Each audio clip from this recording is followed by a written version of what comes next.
butuh guru dan kesehatan kawan-kawan. Jadi kalau Prabowo tidak perlu kirim transferasi ke Papua. Kalau lebih baik dari transferasi di Papua juga kirim kembali ke Jawa begitu. Sepakat kawan-kawan?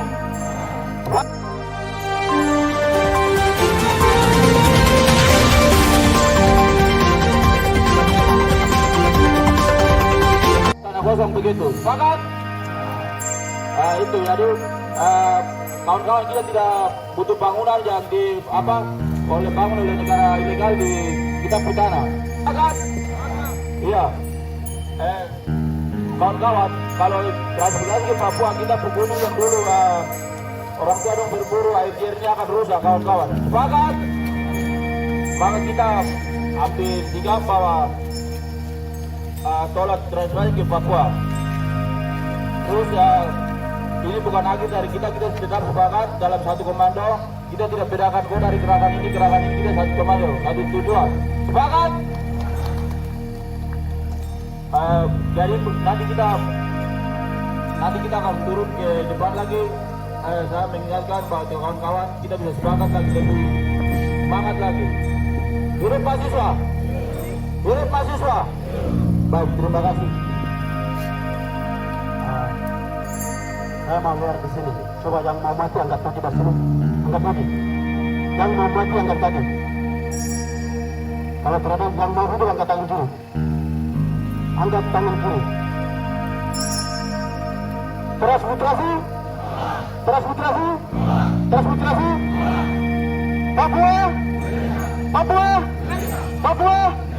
Papua. KNPB.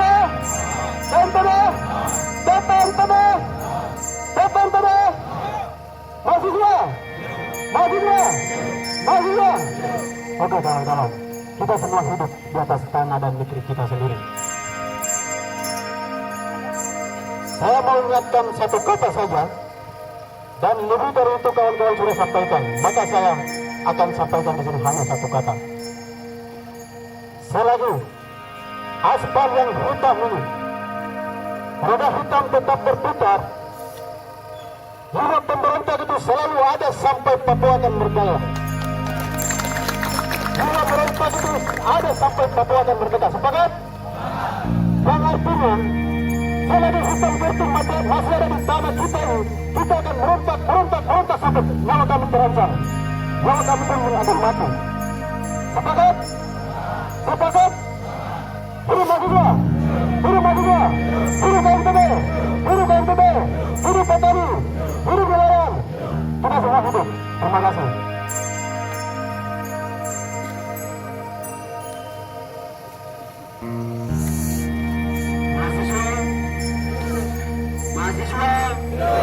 Mahasiswa, orang Papua, memang orang Papua banyak. Saya berikan dari cerita itu kita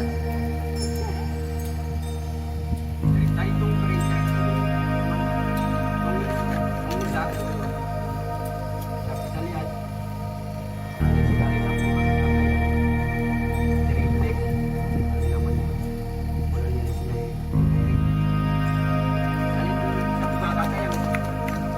saya anak Papua ini tanah susah ancam anjing datang ke orang rumah.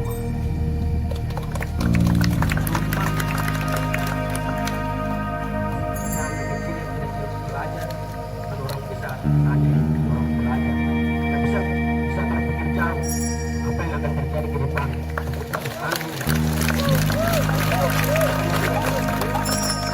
Saya dari anak TK sampai pelajar SMA sangat semangat transmigrasi karena itu dapat merugikan orang Papua semua. Jadi berapa besar itu harus belajar yang benar-benar mengaruhi. Sekian dan terima kasih.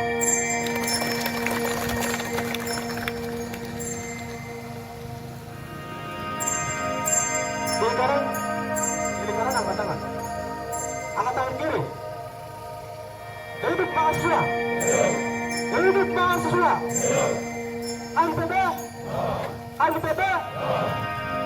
Nama Papua. Nama Papua. Transmigrasi. Transmigrasi. Oke baik. Dan kami perwakilan belajar anggota studi Jayapura. Kami menyampaikan berbeda yang terhormat. Kami perwakilan dari pelajar yang merencanakan program untuk masuk ke sekolah Papua. Kami perwakilan pelajar menyampaikan adalah Papua adalah militer yang berperang di mana-mana yang saat ini menjabat jadi Presiden Republik Indonesia.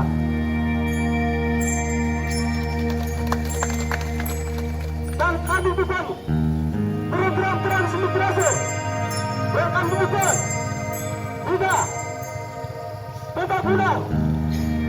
Kami butuh dokter, kami butuh guru,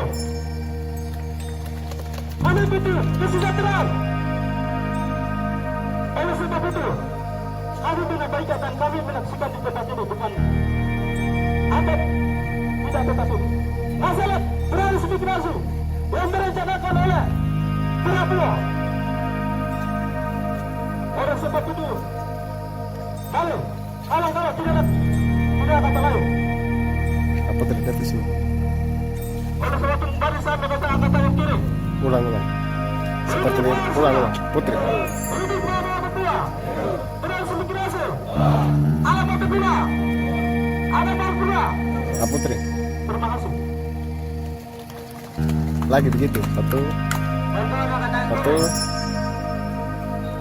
Ada Pak Siswa. Ada Pak Siswa. Ada pelajar. Ada pelajar. Itu kawan-kawan. Transmigrasi itu hal baru. Lama. Yang sekarang kita macam kurang begitu. Bergantung. Kita hanya ada satu kata, lawan saja. Kalau kita lawan tetap guna kayak suka berukin begitu. Jadi kita cuma lawan saja. Ada mahasiswa, ada mahasiswa, ada pelajar, NPB. Ya. Pihak kepolisian sebagai keamanan kawan-kawan. Dan itu bukti bahwa hari ini Indonesia adalah negara demokrasi. Tapi dengan pihak kepolisian yang bukan membawa demokrasi kita. Dan kami hari ini tahu kalau Indonesia mengklaim Papua itu sebagai bagian dari NKRI. Tapi nyatanya tidak ada. Tidak ada demokrasi orang Papua kawan-kawan. Undang-undang itu timbul ke atas banyak kawan-kawan. Dan undang-undang itu tidak berlaku kepada orang Papua kawan-kawan. Sehingga hari ini kita dengan mata jendela yang sehat, tapi demokrasi kita kalah. Tapi masih ada waktu untuk kita berlawan dan itu menjadi pelajaran untuk kawan-kawan yang kita sudah hari ini sampaikan kepada kawan-kawan yang malas tahu dengan situasi hari ini kawan-kawan. Bahwa kita tidak sedang lama-lama. Transmigrasi hari ini adalah kejahatan oleh negara untuk bagaimana memusnahkan kita oleh Papua. Kami lihat sejarah di Aborigin dan juga ada beberapa negara yang bagaimana menguasai tanah, mereka menginginkan transmigrasi seperti itu. Kita punya budaya, kita punya ras, kita punya kulit akan hilang di Papua. Dan ini menjadi ancaman kawan-kawan yang sudah datang, sampaikan ke kawan-kawan yang ada di Kos-Kos, yang ada di asrama-asrama, yang ada di Kos-Kota, kita ada dalam ancaman kawan-kawan. Ya baik, mungkin kita tidak buang-buang waktu lagi dengan situasi yang hari ini sudah kondusif dengan prinsip yang kami sudah lihat. Kita akan langsung saja masuk untuk membaca segmen kawan-kawan. Perjuangan kita bukan hari ini saja selesai, masih ada waktu lagi kawan-kawan. Hari ini kita generasi terakhir kawan-kawan. Jadi kawan-kawan sebagai generasi terakhir, bagaimana kita membangun diskusi, membangun pemahaman yang sama untuk bagaimana kita melawan penindasan ini kawan-kawan. Betul-betul kami mengucapkan banyak terima kasih kepada kawan-kawan semua yang sudah hadir untuk kita menyuarakan aspirasi rakyat kawan-kawan. Juga kita tidak buang-buang waktu lagi, saya berikan kesempatan kepada penanggung jawab untuk membacakan segmen.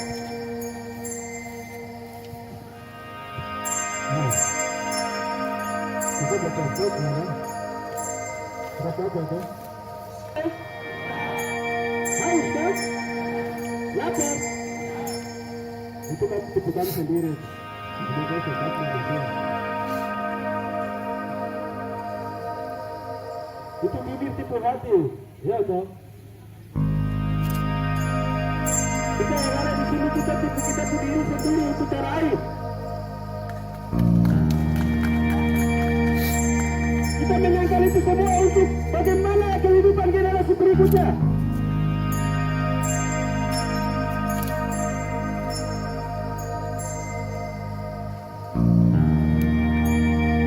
Tidak ada kebebasan yang gratis. Tidak ada kemerdekaan yang gratis, tiba-tiba tidak ada.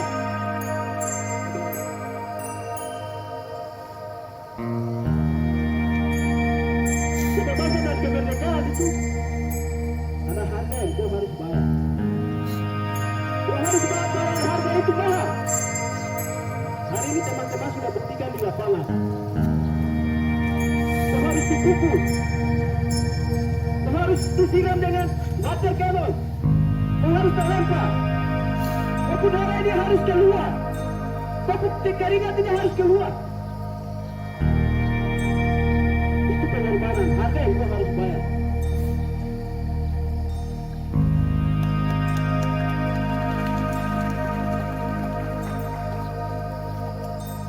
Sekali lagi, untuk kebebasan kita harus bayar harga yang mahal. Dan teman-teman hari ini hebat, sudah membuktikan kepada orang Papua yang lain malas tahu bahwa teman-teman adalah generasi yang peduli dengan tanah air.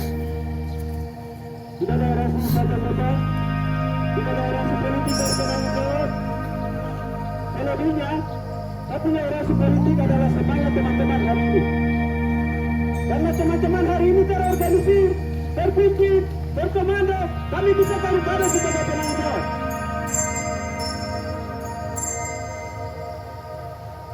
Bukan kami dari kami yang peduli sebagai pejuang, bertarung, tetapi kawan-kawan yang hari ini terlibat dalam aksi hari ini membuktikan bahwa kawan-kawan adalah petarung yang sesungguhnya.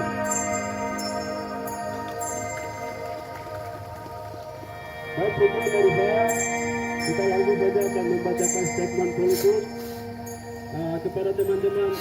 Kalau ada media di sini bisa ini luput aksi kita hari ini. Kami mencoba teman-teman untuk bisa liput statement politik, pernyataan politik kami. Tentang sikap nasional, para pengurus KMPP Pusat bersama 32 wilayah dan 2 konsulat Indonesia Timur Leste. Pemerintah kolonial Republik Indonesia tidak memiliki landasan hukum yang kuat guna menerapkan kebijakan transmigrasi di seluruh West Papua. Hingga saat ini belum ada kajian ilmiah yang mendukung kebijakan politik Prabowo Subianto untuk menerapkan kebijakan politik etis di West Papua. Program transmigrasi lama. Program ini bukan baru. Sebenarnya di era Presiden Soeharto, Soekarno, Soeharto, dan lainnya pernah menerapkannya. Kebijakan transmigrasi pada masa lalu diatur dalam kebijakan rencana pembangunan 5 tahun atau Repelika. Setidaknya ada beberapa tahapan, yakni Repelika 1964, Repelika 2 1 sampai 3 1969 sampai 1984, Repelika 4 89. Program ini pernah dijalankan di tanah Papua semenjak Soekarno berkuasa. Wilayah seperti Sorong, Manokwari, Paniai, Nadire, Jayapura, dan Merauke menjadi sasaran dari kebijakan politik yang syarat dengan kepentingan penguasaan dan pengendalian serta pemusnahan etnis populasi lokal tersebut. Pendekatan transmigrasi baru. Sejak Undang-Undang Nomor 21 Tahun 2001 tentang Otonomi Khusus Papua diberlakukan, Presiden Megawati Soekarno Putri membatasi program transmigrasi. Salah satu aspek adalah setelah pemerintah kolonial Indonesia mendapat sorotan dari dunia internasional. Dunia internasional menyoroti kebijakan pemerintah yang mempersempit ruang gerak dan mengancam nasib dan masa depan penduduk lokal.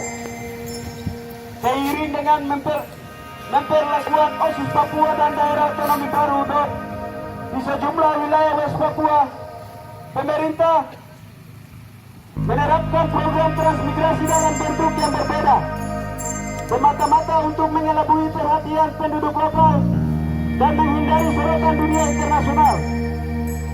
Pendekatan yang dibangun selama 20 tahun terakhir mula-mula membuka akses jalan dan jembatan, pelabuhan, bandara udara, perumahan BTN dan lainnya.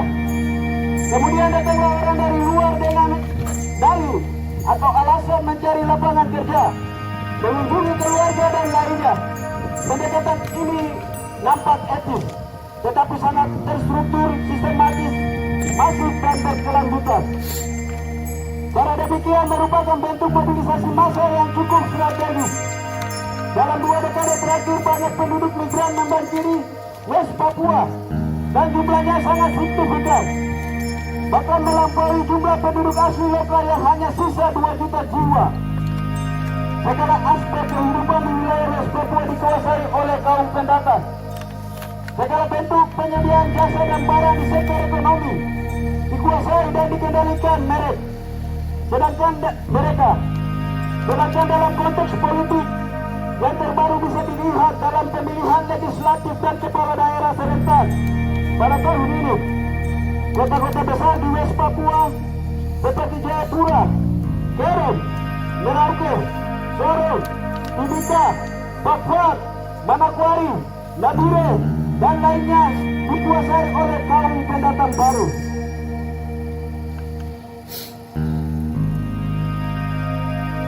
Ketidakmampuan pemerintah kolonial Indonesia, kebijakan transmigrasi yang dipaksakan pemerintah Prabowo saat ini merupakan bentuk ketidakmampuan dalam mempertahankan wilayah jajahan pada dewasa ini. Pemerintah tidak mampu membangun tanah Papua dengan mengandalkan masyarakat pribumi, tetapi mendatangkan orang luar yang dianggap mampu dan terampil supaya membangun dan memajukan Papua.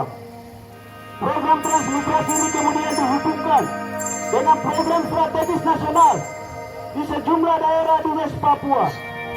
Salah satu wilayah yang diincar dan sedang melakukan eksploitasi besar-besar dengan melibatkan 2.000 ekskavator asal Tiongkok adalah di Kampung Wogeke dan Wanam, distrik Iwayat, Papua Selatan, tanah leluhur Hadim H. Mantan Presiden Indonesia Joko Widodo dan Prabowo bersepakat bahwa wilayah ini akan dijadikan sebagai lumbung pangan nasional. Hak-hak masyarakat telah dilanggar atas nama pembangunan dan kemajuan. Lahan produktif juga sumber kehidupan dan keselamatan masyarakat pribumi setempat telah dihilangkan atas nama kesejahteraan bersama. Banyak sekali hewan dan binatang seperti burung kasuari, cendrawasih, kakatua, ular, dan sebagainya meninggalkan habitatnya akibat rumah keberlangsungan hidup mereka digusur dengan alat berat. Lain ditemukan di kali, jalan, laut, dan sebagainya. Ada pula ditemukan tersesat, terhimpit, tersingkir, dan dimusnahkan alat berat atas nama program strategis nasional. Walaupun belum ada kompromi dengan masyarakat lokal, bahkan tanpa melakukan kajian ilmiah mengenai analisis dampak lingkungan, pemerintah terus memaksakan kehendak untuk membongkar hutan. Penguasa kolonial hanya mengandalkan 1-2 elit politik lokal yang diperalat dan menjadikannya sebagai budak sejati untuk kepentingannya. Demi memuluskan program strategis nasional ini, pemerintah kolonial tengah melakukan penerapan pasukan organik dan non-organik. Sejumlah daerah di West Papua akan dijadikan sebagai kawasan program strategis nasional. Dan batalion akan dibuka juga di situ. Karena itu, mobilisasi pasukan juga transmigrasi akan ditempatkan di sejumlah kabupaten kota yang akan dijadikan sebagai lokasi program strategis nasional, di antaranya Merauke, Sorong, Kerom, dan lainnya. Pemerintah sipil tidak mampu mengendalikan tanah Papua. Karena itu, program ditekankan juga pada aspek mobilisasi pasukan keamanan dan militer, pembukaan kepolisian daerah Polda, dan komando daerah militer Kodam. Di provinsi baru akan memperkuat kebijakan transmigrasi baru. Sementara itu, mobilisasi dari kalangan sipil akan ditekankan pada penguasaan di bidang ekonomi, birokrasi politik, dan lainnya. Kebijakan pemerintah ini tidak terukur, tidak pernah mendengarkan suara hati nurani orang asli Papua yang punya tanah adat, hutan adat, dan bergantung pada alam. Selama 60 tahun belakangan ini, pemerintah kolonial Indonesia hanya memaksakan kehendak secara sepihak dengan elit politik lokal yang tidak didukung oleh mayoritas masyarakat. Pembentukan daerah operasi baru dan pengesahan perubahan undang-undang OSIS Jilid 2 Papua merupakan produk kebijakan politik yang cacat secara moral dan hukum. Sekarang pemerintah hendak membuka bab baru lagi dan menerapkan kebijakan transmigrasi di samping pengiriman pasukan keamanan dan militer yang dikirim hanya untuk meneror, menembak, dan membunuh orang Papua. Tidak ada kajian akademis dan lembaga nirbala yang independen serta berkompeten dalam dan luar negeri terkait semua kebijakan politik etis aneksasionis tersebut. Tetapi mereka selalu memanfaatkan dunia akademis dan lembaga pemerintah lainnya untuk melegalkan secara sepihak. Hal yang sama juga diberlakukan untuk BEP, OSIS Jilid 2 Papua dan transmigrasi saat ini. Kebijakan seperti ini memiliki tendensi untuk mempercepat pemusnahan orang asli Papua.